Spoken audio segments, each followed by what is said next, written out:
Hey everybody, it's me, Kefka. I'm here with not only my first video essay in a little minute, but my first game review. Which I'll come up with a name right now as I'm typing this. Let's see here, Keffr-E-View? Shit, whatever. Hey, if I want more game reviews like this, just post a game that y'all want to see my take on down in the comments below, and I'll either talk on it or play the game first and then talk on it. Or if you don't, just want to suggest directly, just give me a like, and that activates my neurons to, have me make more videos.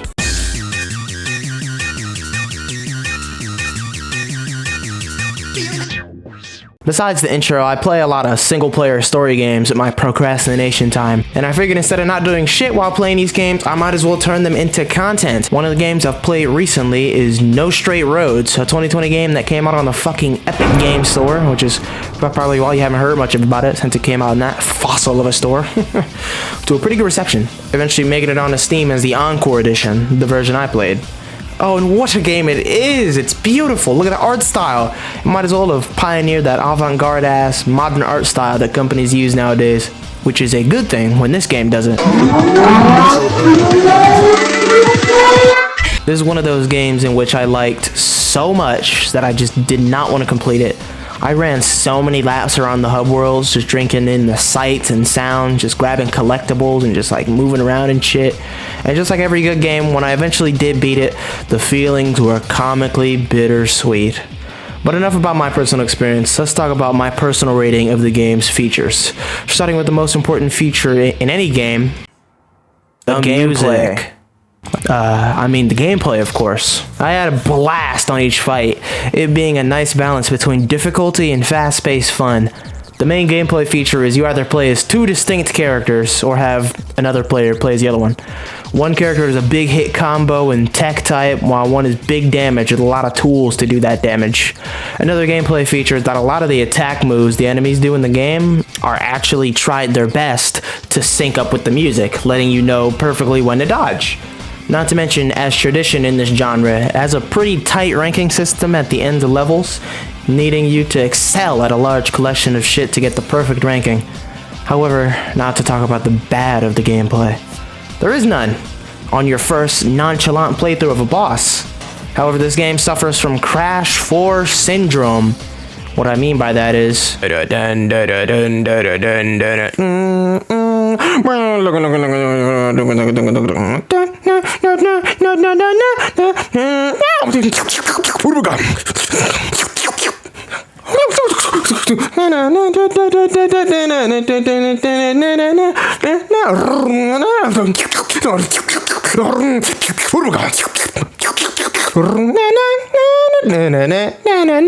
What I mean by that is a lot of flaws in the gameplay are actually exposed when you try and get a perfect ranking. For one, a lot of the attacks are not actually synced to the music.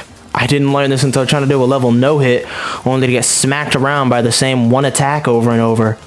And then you realize some of the power characters' special moves are just, And then you realize that some hitboxes are just, And then you just realize more and more shit until you realize, damn, I'm actually pissed off.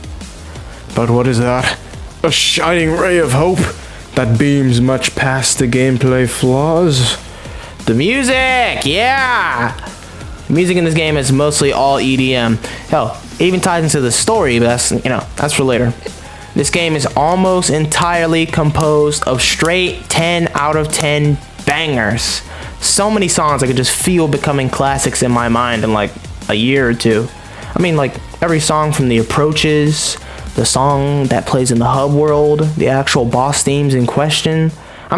Just listen to this.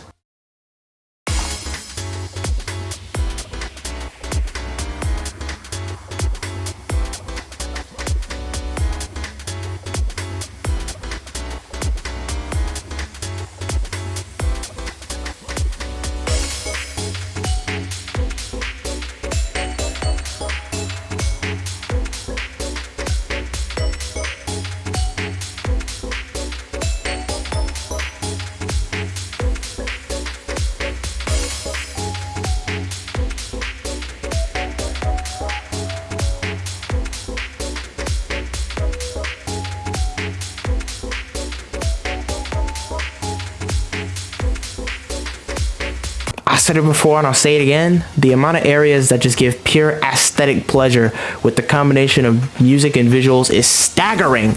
Literally, as I type this, the only music I've been listening to is from NSR.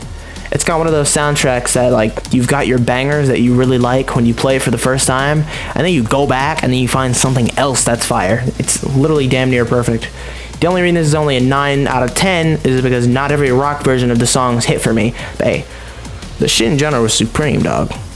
Now, for the thing that kept me from wanting to beat the game, I mean, the story. Story-wise, besides the twist, everything is relatively straightforward. However, the place where this game excels is just the amount of storytelling within the hub world and even the undertones of the cutscenes themselves, bro. Every main cast character in this game and every boss character are just so well characterized, I give them the highest honor of adoration I can bestow. Hyperfixation. To go into depth of the prompt of the story, I gotta do a bit of world building. We're somewhere in the near future where music takes a lot of precedence over how events in the world go.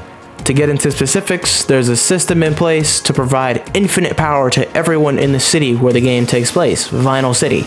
You play good music, and it powers the electric facilities in the world.